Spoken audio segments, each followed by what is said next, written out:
welcome to Common Sense Investing. My name is Cameron, and it's another Monday evening live stream talking about microcap stocks because that's what I love to do, and that's what I'm good at. And why not? It's fun. I mean, it is kind of my unique niche here on YouTube is talking about microcap stocks. There's a few more YouTube channels out there lately. It's good to see. It's good to see other people try out video. There's not a lot of people that are willing to go up here and just put their face to camera and talk.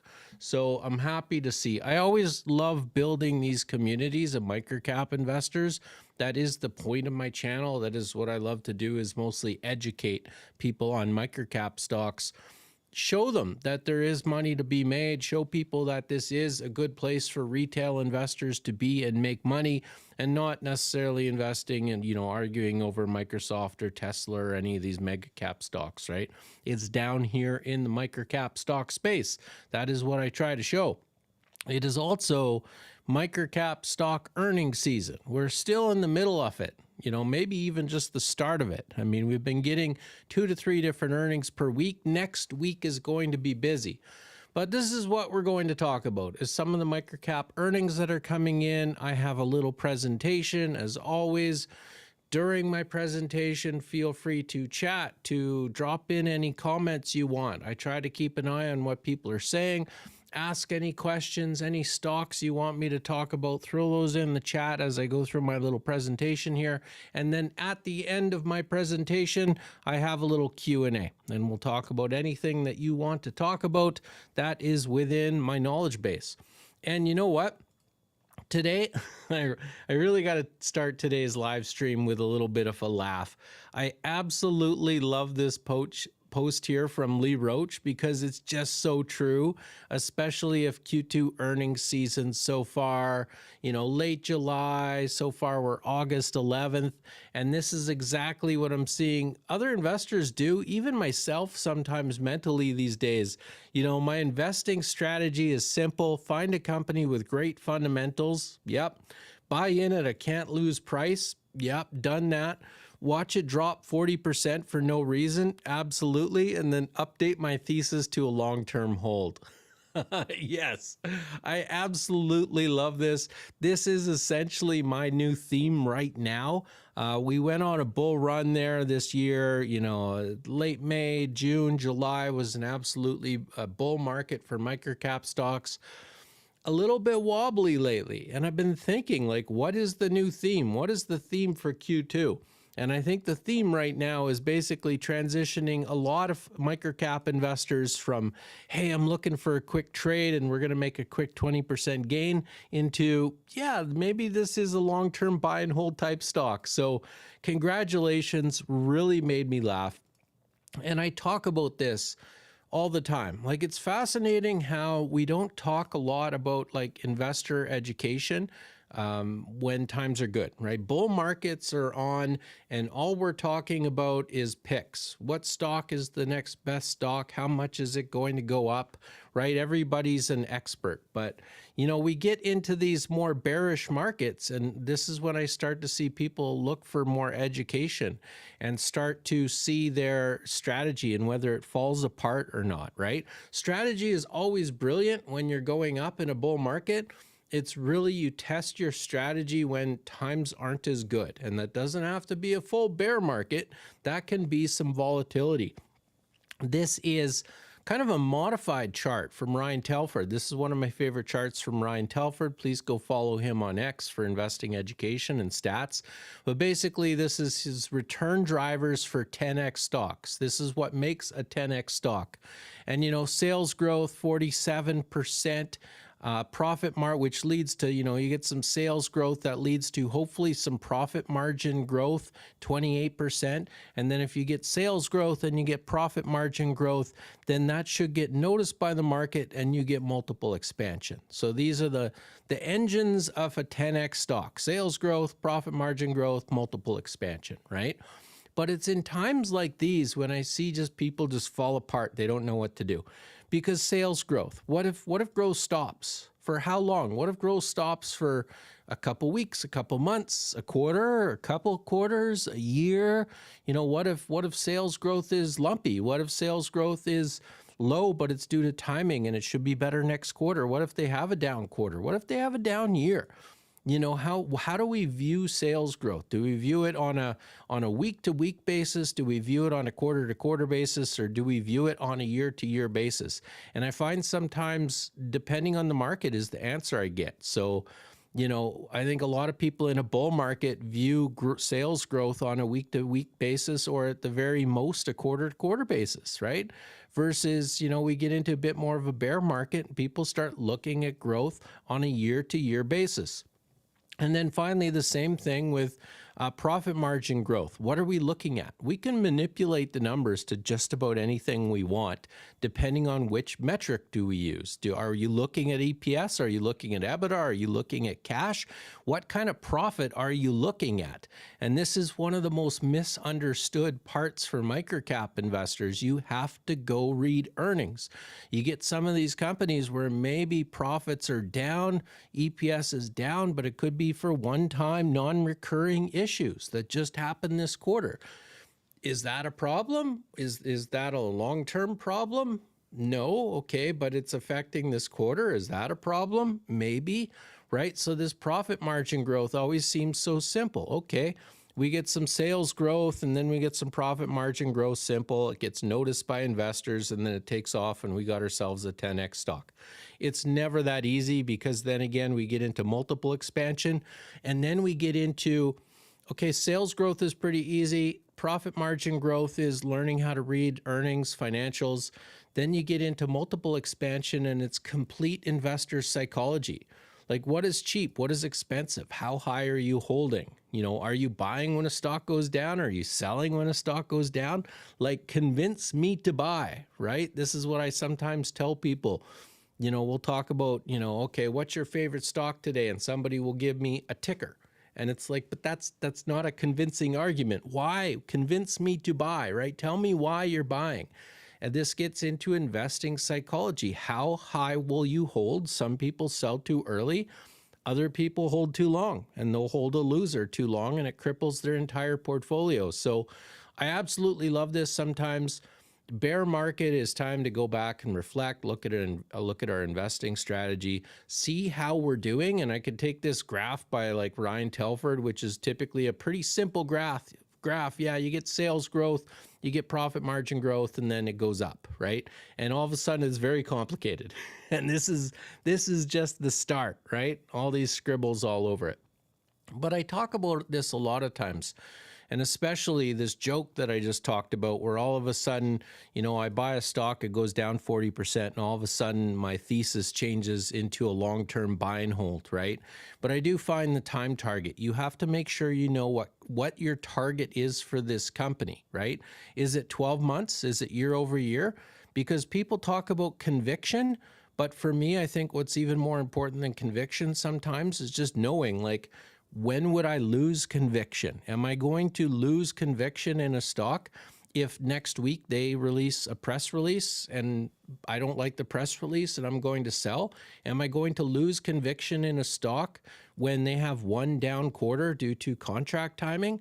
Or am I going to lose conviction in a stock only when it has a bad year? And I think sometimes focusing on that time target can be just as important as focusing on a price target. Everybody has a price target. Myself personally, I try to work on time targets. And we talk about this sometimes where, there's different types of investors. People are like, well, I'm a day trader versus I'm a buy and hold investor. For me, I'd almost have to say, like, personally, my own strategy is there's different types of stocks. Like, I don't consider myself a trader, but sometimes there are times when I will buy a stock to hold it a week, right? Is that a trade? The earnings are coming up in a week. I want to go into earnings with a position, so I'll buy a position. I'll look at earnings. Earnings aren't good, I'll sell, right? Other stocks I buy because I've done my research and I'm looking at 2028, and my time target is potentially 3 years from now, and I don't really care what happens quarter to quarter. So yes, there are different types of investors. Some people are more prone to day trading and others tend to be that coffee can type of investor, but sometimes there's just different types of stocks, and you have to watch a company, quarter to quarter or year over year and just figure that out. I tend to use that a lot myself, right? I talk about this a lot, where basically when I build a thesis on a stock, I'll buy a position. Now, it depends. Sometimes it does not take me a long time to build a thesis. I'll just research it for 4, 5, 6 hours. Depending on how long my research is kind of how much of a position I want to buy. It might just be a really tiny little tracking position, right? And then I evaluate those inputs, evaluate whether my thesis was correct, wrong, or needs to be tweaked, and then do I want to buy, trim, or sell more? So my time target is usually, every quarter, 3 months out, or at least I'm evaluating that. But it's important because if we're looking at some of these stocks 3 years out, you don't necessarily need to worry about the short-term fluctuations. You're looking at financial fundamentals of a company, audited earnings year over year, whether there was improvement fundamentally or not. And then maybe at most you might look at some larger macroeconomic factors. Is the industry that they're in slowing down, speeding up? Is the stock market in general slowing down or speeding up? There's some larger macroeconomic factors, right? So typically the year over year is a little bit less stressful. But when you get into just 1 year, this is what this year has looked for me this year, right? These are the different things that have happened in the year, from Donald Trump crashing the market to getting an unexpected delayed bull run that happened in, spring and early summer instead of normally when it happens kind of at the end of winter. And then we have who the hell knows what happens with Donald Trump in August and September, because there's China talks. I hear that China trade is pushed back 90 days. That's excellent. But right, there's all this volatility. And then October, November, we have investor conferences from Small Cap Discoveries, which I will be attending in person, Planet Microcap Toronto, Investor Summit Group Online, Canaccord, and then we have tax season. So this is the type of volatility we can get throughout a simple 12-month investing cycle for microcap stocks, or you could look at it kind of year over year. So I just wanted to start here with a good laugh. I really like this post, right? I'm seeing this a lot. People are buying stocks, low conviction, price drops, and all of a sudden, it's a long-term hold. I need to reevaluate. So I am going to look at a couple stocks here that did report earnings and or are going to report earnings, as well as I am going to answer some questions in the Q&A section of this live stream. So please do not forget, not financial advice. This is me chatting. This is entertainment purposes only, right? This is how I invest, not how to invest. So I'm not sitting here trying to be a financial advisor. It's just how do you learn to invest? Where do you go to communicate about these stocks? This is all I am here to do, is provide my opinions, and I can be very wrong. So please keep in mind, this is just me and my opinions and not financial advice in any way. McCoy Global is one of those, right? So McCoy Global recently reported earnings and mega crash right here. This is the 5-day chart, down 11.45%. All of a sudden people are looking at McCoy Global saying, well, I'm a long-term hold now, right? So it's changed into a stock that was kind of very bullish and basically on this large upward trajectory that we're going to look at, to all of a sudden I go on social media and everybody's talking about becoming a long-term shareholder, right? And so this is what we're looking at here. Now, I will admit myself, probably should have looked at this a little closer, and maybe I would have made a different decision. I'm personally a shareholder of McCoy Global. I personally did not trim or sell at the top. I just held through all this volatility. But you could see their chart here, basically all the way from the start of COVID has been trading right in this range, with this blue line basically going right up the middle of the range. Now, yes, recently we've had some spikes that went well above this range. And now with earnings, share price has come down to, we're right here. So we could look at it as a share price crash, but when you kind of zoom out to more of a 5-year return for McCoy Global, it's pretty much right on track. It's pretty much right on right now with this blue arrow where share price has been going for the past 5 years. So there's opportunity in volatility. There's also risk in volatility. And sometimes, depending on where you bought, whether you bought here at the tippy top or whether you bought somewhere in this lower range here, can be a huge difference with microcap stocks and the returns. So what happened with earnings, and is there hope in the future? Well, there was some issues. I'll talk about the issues here first, actually. McCoy Global reported net earnings of 1.4 million on revenues of 24.1 million. So revenues were actually super high. This was their second highest revenue reported in the past decade, and I think their highest Q2 revenue they've ever reported.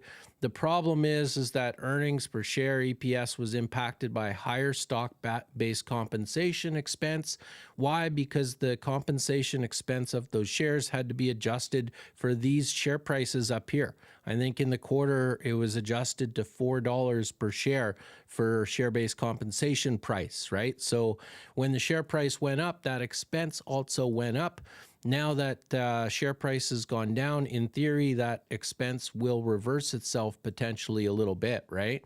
But what we've seen is that completely removed their net earnings, their EPS here. So in previous quarters, they had 12 cents and 11 cents per share, and this quarter they had 5 cents per share. So last year in 2024, 32 cents EPS. So far in the past 6 months, they've had only 8 cents EPS, and they guided for potentially a weak Q3. So here's the question, right? When you look at short-term versus long-term, I think the analyst expectations for 2025, and there's a few different analyst expectations, so this is just kind of a ballpark for what they were thinking, is around 36 cents EPS in 2025. It doesn't look right now like they're going to get that, right? They've got 8 cents EPS so far. They're guiding for a weak Q3. I mean, the question for me is, can they even get to 20 cents EPS this year? So we're going to see an EPS decline for McCoy Global, possibly from around 32 cents down to about 20 cents. But the analyst expectations are also for about 43 cents EPS. It does not sound like they are changing those expectations. And based on this trajectory, basically EPS taking this hit here in Q2 due to one-time expenses, at least to me, this is still potentially reasonable. So short term, you have these higher expectations of 36 cents EPS, and that's probably going to not meet that expectation. It's probably going to be significantly lower. But then you look at 2026, and all of a sudden, you know what the financial headlines are going to say. 100%, or potentially what they're going to say, 100% growth in EPS. So when you look at a stock sometimes, again, price target versus time target, right? Short term, Q3, Q4, McCoy Global might struggle, could be a little bit volatile, but potentially what we're looking at is a complete recovery, and where does share price go in 2026, right? There's still potential for them to be releasing some more contracts. They're smart TR contracts. This last one was pretty large at $11 million, and they have a good backlog as well. So there we go. This is what made me laugh with McCoy Global, right? It's gone from kind of that trade where everybody was super excited that share price was going up so significantly here. It's going to go to the moon. It's going to go to $10, $11, $12. Now it's back down in the $3 range. So all of a sudden that quick trade is gone, and everybody is kind of back to where they probably should be, a long-term hold with McCoy Global. So interesting. Dynacor Group, another one, right? Released earnings. People had no idea what to do with the earnings. They were so confused. The day range here, there was a 17-cent swing in share price, and it basically ended the day right in the middle of that swing. So some people were selling, some people were buying, and most people didn't know what the heck to do. One of the things that Dynacor Group did, I recently did a video on them. Nobody really expected them to get this guidance. We had people emailing in based on their low Q1. How in the world are you going to get $345 to $375 million of revenue this year? It does not look like you're on track for that. And they did just update their 2025 guidance to 340 to 350. So a much more narrower range on the lower end, unfortunately. Now, the nice thing, though, basically 160 million in the first half of 2025. So even if they hit the low range here of 340 million, that's still 180 million. That's still growth in the second half of 2025 for Dynacor Group. That's pretty good, right? EBITDA of $5.7 million, net income of $3.5 million, right? But it was still kind of a weak quarter for Dynacor. At the same time, share price is kind of priced for weak if you look at Atrium Research's numbers. And I will post down below after this video a link to Atrium Research's report on Dynacor Group. And actually, if you look at Atrium Research's report, they're even below that $340 to $350 million 2025 expected revenue target at 336. However, due to Dynacor's growth, they're saying potentially 488 million of revenue in 2026. They are expanding to Ecuador and one other place. Was it Guyana or something? They have like a 50 tons per day plant that's going to get acquired or built or something like that. I forget off the top of my head, right? So again, more investors, short-term trade is gone. Share price confused. No idea what's happening in the short term with 2025. Numbers are a little bit disappointing, but all of a sudden you get a few more people popping up, turning into long-term holders off Dynacor Group, because if they do get this type of growth, and so far Atrium's been, pretty reasonable and on target with their 2025 expectations, can they be on target with their 2026 expectations? Because that puts Dynacor Group at some pretty ridiculously low prices here, right? As far as valuation metrics. So here's another one. Seems to be the theme, right? It's almost like every time earnings comes in right now, it's converting traders into long-term investors. All of these stocks seem to be coming in, a little bit disappointing, but the potential in 2026, we get some visibility in 2026 that there's going to be potentially a rebound. And man, some long-term opportunities, even though there's been some short-term disappointments.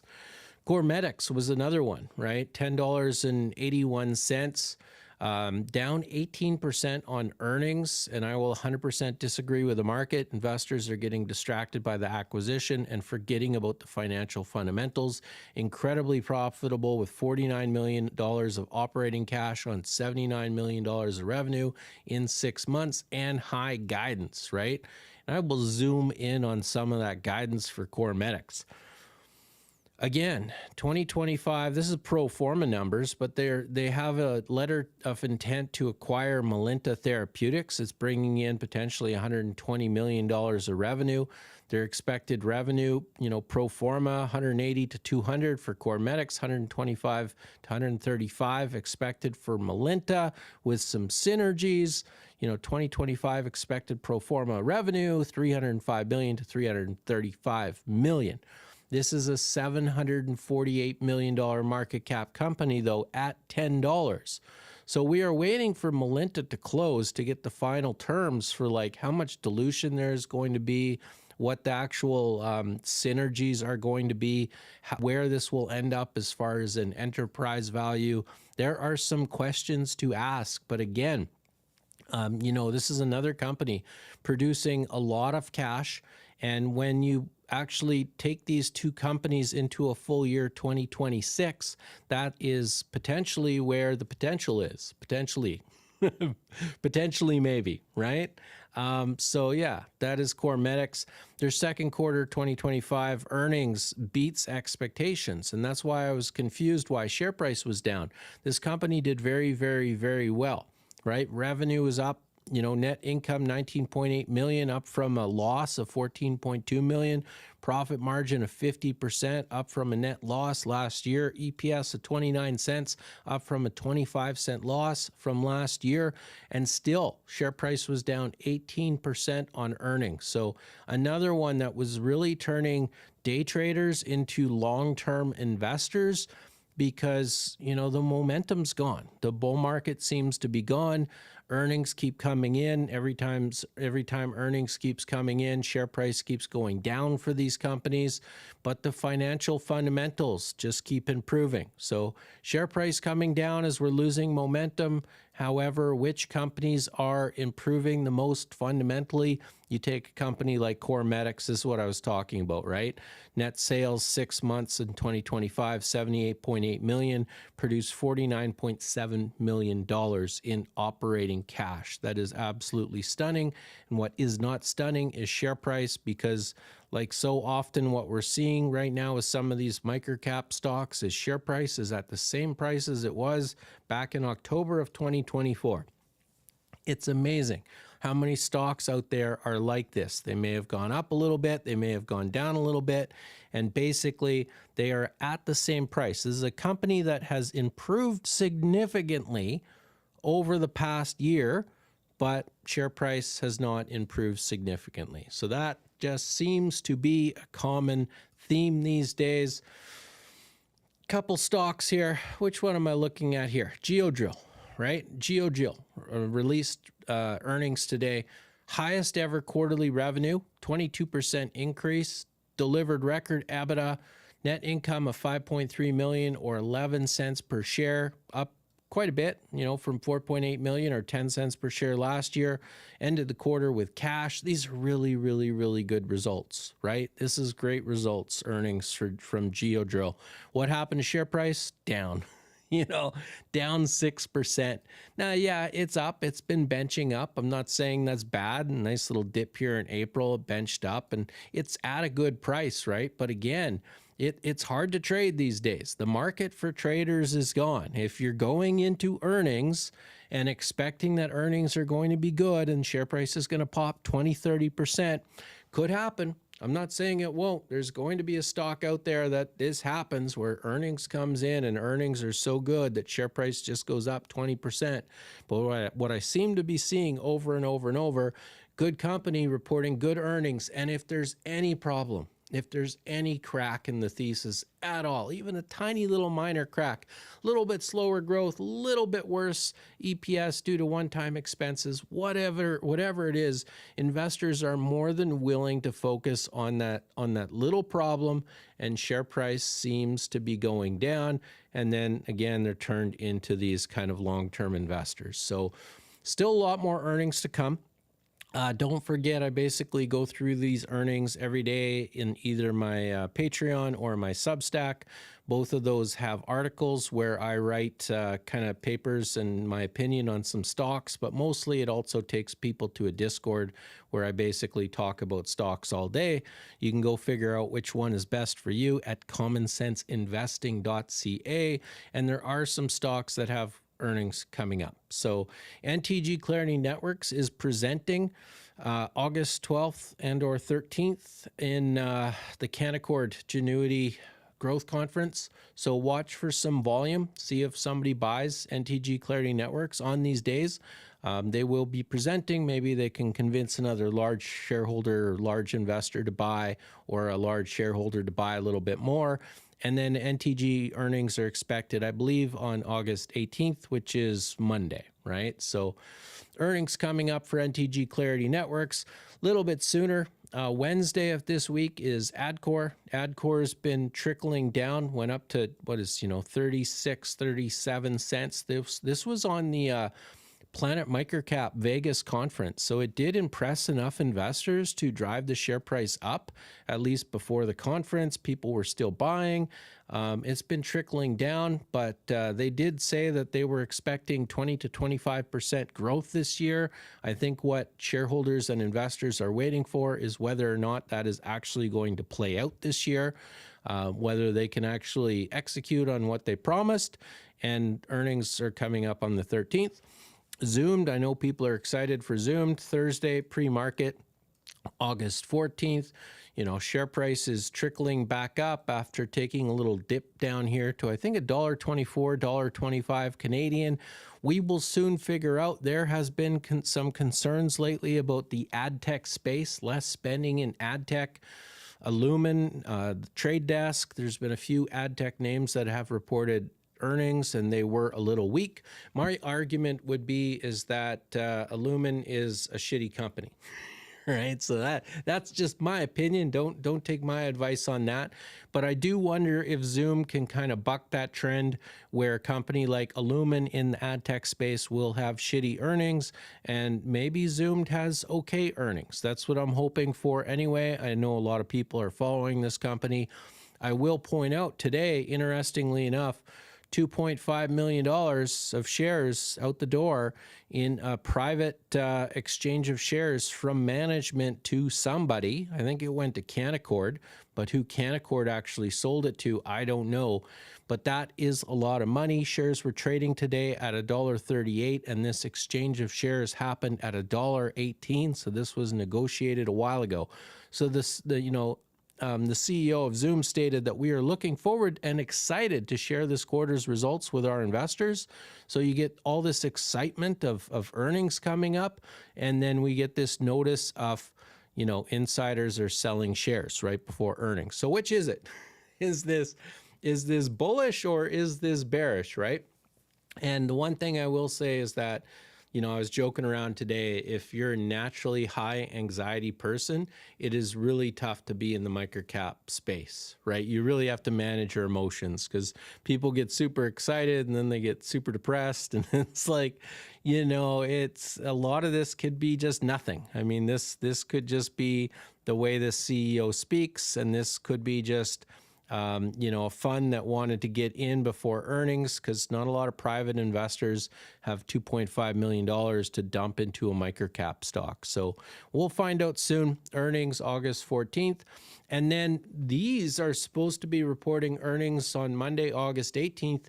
And because my live streams are in the evenings, they will report before my next live stream. So we got a few more stocks here reporting next week, Monday, before my next live stream. Now Vertical Group, which I loved because I really supported this stock back down at 8 cents, and now it's up to 51 cents, but it was much higher recently. I know a lot of people are hoping it can rebound. NTG Clarity Network sitting at $2.13 Canadian. Again, they're presenting at Canaccord pretty soon here. And it's amazing some of these, share price charts. Again, we looked at like Core Medics, and it's amazing at how many of these companies, again, you look at this line right here, just back down to this price. And basically we could say that we've been in a bull market, except when you zoom out on the charts. And really a lot of these companies are simply trading at the same price as they were at the start of 2025. Right here, NTG Clarity Networks trading at the same price as it was in February of 2025, and even arguably just about back to September of 2024. There hasn't been a lot of gains here, at least not for long-term investors. Traders have made some money on this volatility. And one exception to that has been D-Box Technologies, which is doing a bit more of a can slim move right now, and it seems to be going up on strength. So a little bit different, but 3 companies supposedly reporting earnings on Monday before my next live stream, and that's it. That's my entire presentation for earnings in microcap stocks. Don't forget to like, subscribe if you enjoy this type of content. And I'm going to head down to comments, questions, concerns, see if anybody's been heckling me, whatever, and we'll talk about some microcap stocks. I have a little bit of time here. So now's your chance. If I know the stock, that's always the case. I always joke around that, microcap stocks are like living in a small town, right? If you grew up in a small town and then you run into people and you're like, yeah, I grew up in this small town, and they're like, oh, do you know like John and Jim? And I'm like, no, there's like, it's a small town, but there's like, 8,000 people in my small town. So I don't know that I know John and Jim. Right. So it's that's how I feel like the microcap space is like sometimes. So I don't know all the microcap stocks out there, but I do have quite the repertoire. Not sure if VitalHub VHI has become too big of a market cap to be discussed here. If not, what are your thoughts on their earnings and the 7% drop in share price today? So absolutely, it's too large of a company, right? So VitalHub is one that I missed on, and it's fine. You can't catch them all, right? So I don't mind that. But yeah, Vital Hub right here, $733 million market cap. I never covered it, so I do have some other stocks that are in my channel. Like CorMedix is around a $800 million microcap stock or small cap stock, right? So it's at about the same market cap. But the difference is I haven't really researched Vital Hub. I was never really interested in Vital Hub. Now that was my mistake. It has been, a serious contender for one of the best microcap stocks in Canada in the past couple of years. It's gone up significantly, but I don't know enough about it. I don't have enough of an opinion, except, again, time targets. What did I talk about on my presentation, right? When I zoom out, I hate to say it, but I think my first question would be, this is why you're down kind of 7% in one day. This stock has basically done nothing but go up. There's been some volatility where it's been a little bit higher than the average sometimes, and there's been some volatility where it was a little bit under the average sometimes, and that's just going to happen. So my question would be, what kind of time target are you looking at? Because if you're looking at, another 5 years, it could look like this. But of course, it's not going to be in a straight line, even if it's a good company. Stocks end up going like this. So I don't know enough about it, but I don't know why it was down. But I mean, when you stand back and look at it, good company, it's done nothing but go up. So yeah, looks like Vital Hub is going down, and I would have absolutely no idea why. Sorry. I've taken no profit from my microcap account this year. I did give the heave ho to 2 issues for the change. Overall, nice run to date. It's good to hear. Different styles of investors, right? It's constantly the battle. I do feel like we've created a bit of a monster, and that's probably my fault as well, because we've been joking around lately, like back during COVID, and I think I talked about this on my last live stream, but back during COVID, when we had a lot of new investors, we kind of had 2 different types of investors.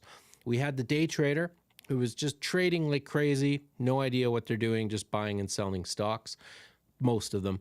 And then we had the buy and hold forever, the hodl, the diamond hands, right? The newer investors who were just told, like, you buy a stock, you hold it for 20 years and you become a millionaire, right? So we had those 2 types of investors, and very different, right? From the day trading to the buy and hold. 2025 seems to have created this new breed of investor where they're more like me. They make companies earn their money. And what I'm noticing, like I talked about, on earnings in this presentation, is that if there's any problems, if there's any risks, if there's any cracks at all in a company's earnings, people sell, right? So you have these more buy and hold investors who are willing to hold. They're not day trading. They are holding for a certain amount of time.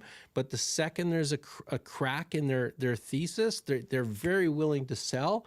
And then when things go well, they're very willing to buy. So we're seeing this, almost a new breed of swing trader almost. But they're not. They're not trading. They do want to be investors. But, people are selling quickly when there's problems. So if you're kind of taking that into account, you've given up on 2 different stocks, but overall you've been holding for a while, you're rare right now. I think we are seeing more of these microcap investors who are, holding for 3 months, 6 months, 9 months, and then at that point kind of getting out, right? It would be great to have the insights of someone like Cameron to help me plan for higher profits. Yeah, right. Nope, can't do that. You can't give a man a fish. It's better to teach a man to fish. And the best thing you could do, or anybody I can do, in my opinion, is watch the different investors, right? Watch my channel. Watch, Small Cap Discoveries, Matthew Martin from Rivmont, Ian Castle and Microcap Club. Go follow Ryan Telford, who's putting out some amazing stuff on X. And I don't think there's any one investor you can copy from fully. It depends on your personality, depends on your experience levels, it depends on your risk tolerance, whether you're a small capital investor or a large capital investor. There's so many unique differences between us as investors. That doesn't mean we can't work together using our different investing styles, but typically I feel like the best investing style for each person is the one that you build yourself, copying the little bits from other investors that work best for you, right? If you just discovered Mind Technology recently, would you buy at today's share price or watch, wait for a dip or earnings, etc.? So here's the problem is that when you're looking at buying a stock, you can't just talk about that one stock. And I'll show you what I mean here, at least try to explain what I mean poorly. But this is Mind Technologies. This is a stock I've been talking about since down here. It's done incredibly well. The problem is it went up to like $11 very quickly, and it struggled to regain that $11. Recently, it's making this rally. It went back up to 10. So let's say that I'm sitting here, and I'm not necessarily saying it right now, but let's say it's a $12 stock. Let's say I believe it's a $12 stock, right? What is the returns on that, right? So what investing is all about is opportunity cost. So right now, Mind Technologies is $9.56, and let's say I think it can get to $12. That is a 25% gain. Right? So this is why we do valuation. This is why we learn how to at least attempt valuations. I talk about price targets, and honestly, I never do a price target like $12. Normally, I do a range, like I think it's going to get from 12 to 13, something like that, right? But when I do that price target and when I set a time target, like, okay, I'm going to give it 6 months to get there, and I think in 6 months it can go to $12. So I'm looking at Mind, and again, this is just not mine. This is just one example, right? This could be any stock. This is not like a financial recommendation or anything. But basically, I'm saying in 6 months, I have potential of 25% returns. Do you have another stock that can beat that? If you do, why would you buy Mind Technology? Right? In investing, a large part of it, again, it's why people don't give financial advice is that I might love a company, I might love a stock, and I might love it because I think it's, guaranteed 20% returns. And, you recommend that stock to some other investor and they get 20% returns and they get pissed off because they missed out on a stock that got 50% returns, right? It's like giving recommendations to go watch a movie when you don't know what type of movies people like. You have to be doing the research yourself. You have to be calculating the price targets yourself. You have to be setting these, time targets yourself. Am I holding for 6 months, 12 months? What are your expectations? Once you do all this work yourself, you build conviction, but you also compare it to the other stocks that you know or are looking at, right? And the only reason, maybe I know of a stock that I think can get 50% returns. Maybe I buy Mind Technologies and they're projected 25% returns because it adds diversity to my portfolio. Right? That's another personal thing. I don't know about people. I don't know about you, and nobody knows about you. So if you only have one stock, if you own one stock in your portfolio and you think it can go up 50%, sometimes I say, well, that's pretty risky owning just one stock. What if it goes down, right? You might want to take profits from that one stock and buy 3 stocks. And then you might want to look at a stock like Mind Technology, right? So the question is, I don't know. I don't know. Typically, like I say, I recommend people do their own price targets, their own time targets. So you're not panic selling, you're not panic buying. And then that way you build conviction. And if you just listen to somebody else, it's really hard to build conviction.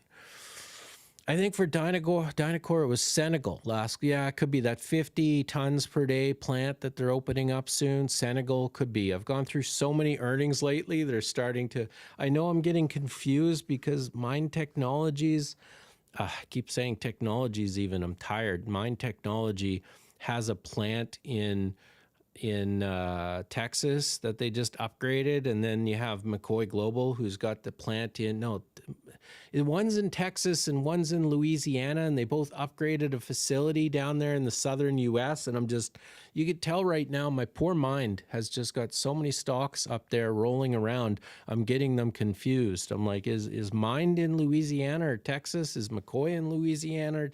It's confusing. Yes, Senegal rings a bell. Not, what did I say? Guyana, I think I said, right? I think it's Orbit Garant Drilling is in Guyana. That's where I'm coming up with that one, right? DRX is another one down on good news. Yeah, and DRX is down on good news, but here's the tough part with DRX. That's ADF Group, right? This is a DRX is a steel. I want to say manufacturer, but they're not a manufacturer.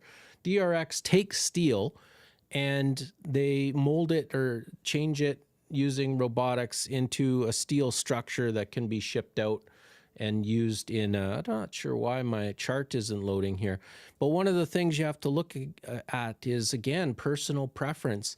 This is a Canadian company. How much volatility is there going to be with the United States still, right? Doesn't look like the US and Canada is really repairing their relationship any recently. So, I mean, they went up to $21. They went down to basically $5, and now they've rebounded to $9. You know, as share price goes up, so does risk, believe it or not. And my question is, like, can Canada and the United States and the companies between Canada and the United States, can they repair their relationship? And are you willing to take that risk? Because it is an added risk. What if Canada and the U.S. end up getting into a real trade war where in 2026 they basically rip up CUSMA, right? The free trade agreement that is allowing, I think it's 85 to 90% of products to be tariff-free between Canada and the U.S. You know, everybody's worried about the 35% tariffs, but that only applies to about 10 to 15% of goods. But what happens if CUSMA gets ripped apart, right? We get into a trade war. You know, it really depends. Are you willing to put up with this kind of volatility?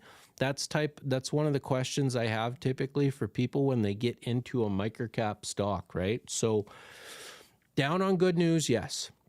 I will give them credit. The company did say that, you know, tariffs right now have less implication than investors thought because they are trying to source steel from the United States, and that way they're not paying tariffs. And that sent share price up. But then again, like we're talking about here, Lucky Metals Refining is not wrong. It's another company that just trickling down on good news. So that does seem to be the type of market that we are finding ourselves in right now. I'm locked in on Now Vertical Group. That's good. Some people saying it's going to $1. It's currently at 51 cents. Still got a lot of issues. Now Vertical Group. They have a lot of debt. They have a lot of restructuring still to do. They still have to prove themselves a little bit. So I'm curious to see earnings. MaxQ. Yeah, I've heard of the name.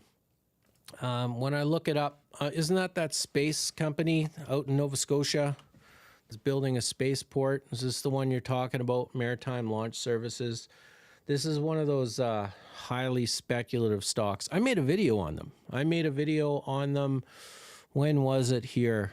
A lot higher share price. They were up around here. This was around 2023. I made a video on them back before my first channel on YouTube got canceled. And I told people it was a very speculative stock at the time. They're getting free government money to build Canada's first spaceport in Nova Scotia, right on the coast. Beautiful location. Like, it's a perfect location for a spaceport. Deep water port, so ships can roll right in there. Space station right on the coast so that you don't have to move goods very far. It's a fantastic location. It's kind of one of those national pride type companies where if it gets built, finally Canada will have a spaceport. Problem is, as usual with some of these speculative stocks, it tends to go down until something changes, and we'll see if this is a real change or not. I don't know what's happened recently because I stopped following them right around here. So I don't know what's going on now. But this is another one of those companies where if you're looking at speculation, you probably have to step back. If you're bullish on Maritime Launch Services, you probably have to step back and look at the big picture. If they can actually get this thing working and successful, they could in theory make a lot of money. If they don't have a moat, I mean, being the first spaceport in Canada, they definitely have some first mover advantage. My question at the time was management competence. The people that were running the company, they had experience with the technical end of things, but I don't know that they had experience running a business. That worried me, and it looks like my concerns were validated. So I don't know if anything's changed. That might be my second question, is has anything changed with management? Do they have somebody in there that can run a business at all? Um, but yeah, that was a pretty speculative company, and I'm assuming they're still not making money yet, right? Yeah, they still have zero revenue. So I would have zero interest in that. I opened a small position in ZTE recently after Paul Andreola's Vic write-up in June. In the words of Peter Lynch, the sucker is going up. All kidding aside, I did my own DD. That's all I care about, right? Do your own due diligence. Z-Test is a chip manufacturer. It went up significantly, made people a lot of money. And then recently I saw that they became a little bit promotional, right? So that has some people concerned. You know, when you're a tiny little microcap stock, you know, it's better to focus on the business and not worry about your share price too much. But we'll see what happens with Z-Test. I know a lot of people really like that company, right? McCoy Global, I think I covered that pretty much in detail. I would say, you know, one thing here, I'll bring it up with McCoy Global is, you know, again, if you're going to invest in the microcap space, sometimes even if you just get bad earnings on a company, sometimes it's helpful to like get off social media, right? I hate to say it, but some of the opinions here. So a couple things I'm going to say here.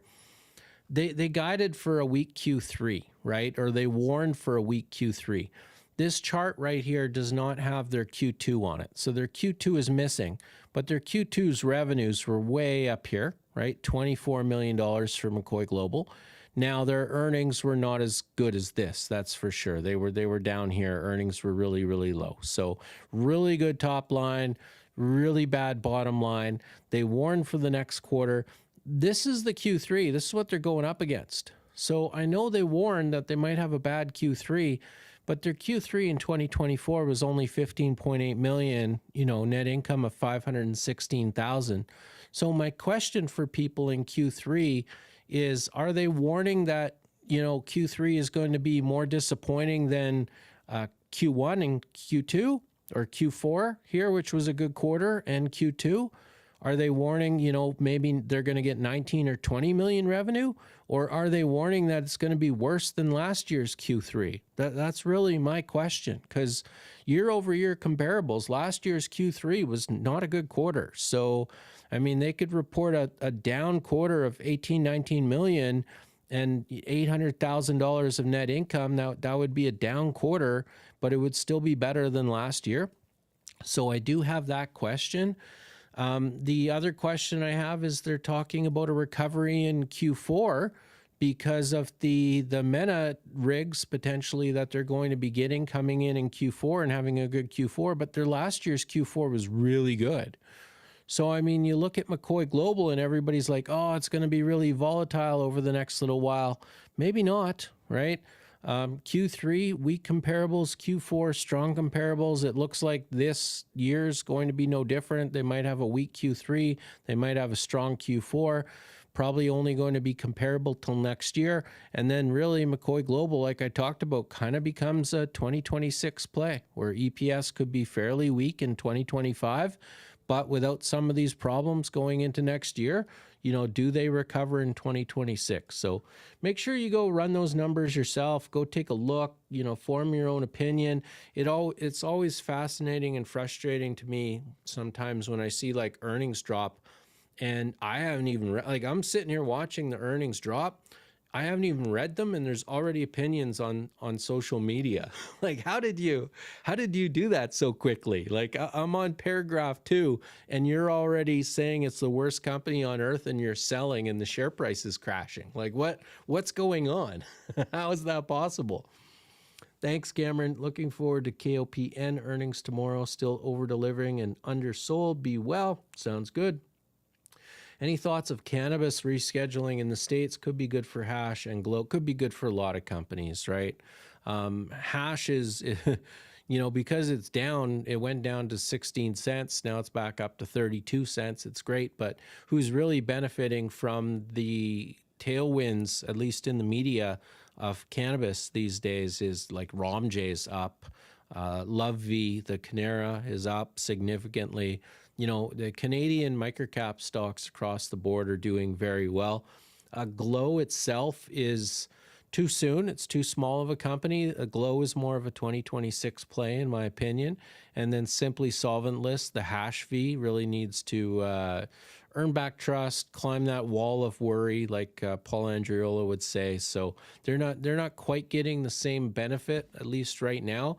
But I have been joking around. I mean, if the Canadian economy is going to be suffering from lumber job losses and steel job losses and pretty much job losses everywhere, it's looking like Canada, we might need to just all jump into the cannabis industry and just find a bunch of jobs there, because the Canadian cannabis industry is doing extremely well these days.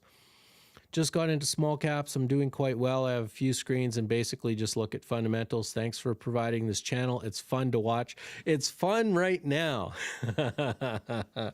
Good luck. And I'm glad you found my channel. If you want to get into microcaps, go to my website, commonsenseinvesting.ca.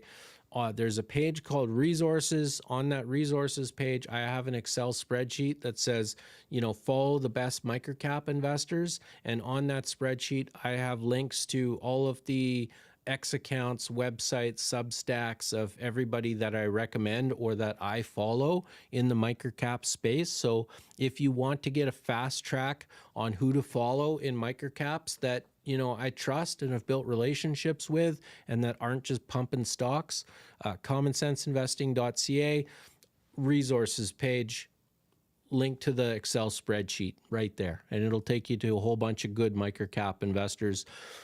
Be careful. Everybody likes it at the start. That's how they get you addicted, right? Oh, you come down, you buy a couple microcap stocks, a couple small cap stocks. They go up 50%. You're an absolute genius until, something happens and, a stock loses 75% in about 5 minutes. And then you question things. You definitely question things. But I absolutely love it. That is basically my goal of this channel, is to try to attract more retail investors down into these smaller companies, because we've been told a lot of things with financials, right? We've been told, don't invest yourself. It's too risky. Go get a financial advisor. My wife has a financial advisor. During the COVID year, where everybody was up like 20%, like every new investor that invested for the first time was up 20, 30%. I think her return was something like 4% for the year, right? So we're told, don't invest yourself. It's too risky. Go get a financial advisor. The returns with a lot of those financial advisors are really poor. And then we're told, well, if we do invest, we should be investing in stocks like Amazon, Microsoft, and these quality stocks. But we do not have leverage against the institutions to invest in those larger stocks. They have all the data. They have all the resources. They know which direction a stock is going to go. We don't, right? For me, at least in my opinion, these smaller companies are where retail investors have an advantage. Institutions can invest down here. They've got no idea what they're doing, right? It's a different can of worms. You really have to learn and spend the time and do the work and build up experience. But I do think that microcap stocks, small cap stocks are really the place to be for retail investors. I absolutely believe that 1,000%. And thank you. Yes, I'm bad at promoting myself. Hitting the like button would be great. A quick question. Is there a good site for tracking earnings dates where I could load a couple companies and see when the earnings releases are? Also, have you looked into CTZ? Yes. So number one question there. I don't think they have a desktop application, but for microcap stocks and small cap stocks, it's a real piss off because there's no one site that just does everything perfectly. But for earnings, there's an app on smartphones called Quarter. Quartr, and it like if you look at these Yahoo Finance expected earnings, they're always wrong. If you go to Quarter, Quartr, they actually basically manually input earnings dates for a lot of these small cap stocks with their connections with investor relations and the companies, so it's a little more accurate. The problem is none of these sites are perfect. Like I use Quarter, I do, for most of my stocks. For some reason, they don't have McCoy Global in there. Can't follow them, right? So I sometimes miss McCoy Global's earnings because it's not in this app. hypercharge isn't in there. So I find that a lot with a lot of these tiny microcap stocks is you find this app, it's perfect 90% of the time and completely useless 10% of the time. That is just the way that these applications work in the microcap space. And then yes, as far as Namesys here, CTZ, they are going to be presenting at some investor conferences coming up. This has already been a winner, up 83% in the past year, right? Up 55%. So it's been pretty good and pretty consistent. I've looked at them. I haven't deeply researched them.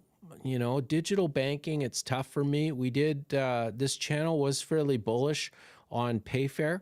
And one of the things Payfair did is it exposed some of the risks that some of these digital banks have in this space, where if they lose clients, they lose customers, they lose trust, they can go down significantly. And then I look at it, $43 million. I'm looking at some of the financials here. It's not cheap, right? Everybody, you know, they're getting growth, but for a TSX venture stock, it's definitely not cheap. So I do plan on looking at them a little bit deeper because I do believe they are going to Planet Microcap Toronto and they are having a presentation there. And so I'm going to do a deep dive. As usual, for all these investing conferences, I'm going to research every stock that's going to the conference and provide articles, basically giving a summary of each of the stocks, my opinion, and then my top picks, and probably a paid article for my paying members. So I am not fully researched on this name yet, but it has been successful, and I look forward to researching it in the future. So hopefully I answered at least one of those two questions and left the other one kind of hanging for get back to me in a month. You know, by about middle of September, I should have all those stocks researched for Planet Microcap Toronto that are presenting, and I'm pretty sure they're presenting there. So that's it. I'm an hour into this live stream. That's it for comments, questions, and other issues. So I'm done, and I will be back in a week for another, you know, live stream. And by next week, we're going to be able to talk about earnings from Zoom, NTG Clarity Networks, D-Box, so many good companies reporting over the next week. So I can't wait. And then, of course, if you want kind of the inside track or you want my opinion early, commonsenseinvesting.ca. I have a paid Substack, which takes you to a Discord. I have a paid Patreon, which takes you to Discord. And I will talk about those stocks a lot. I might even hold a couple. I do a members only live stream every week, but because there's so many earnings coming in this next week, I'll probably do a few more members only live streams in the Discord just to talk about earnings, because these are some major companies for this channel, and I'm pretty excited to see if they can buck the trend, right? Can Zoom buck the trend?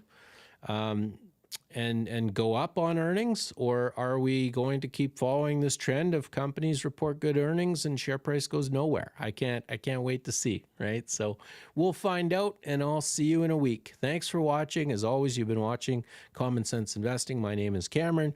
You could be anywhere, but you're here watching this, and I really appreciate it. Good luck investing.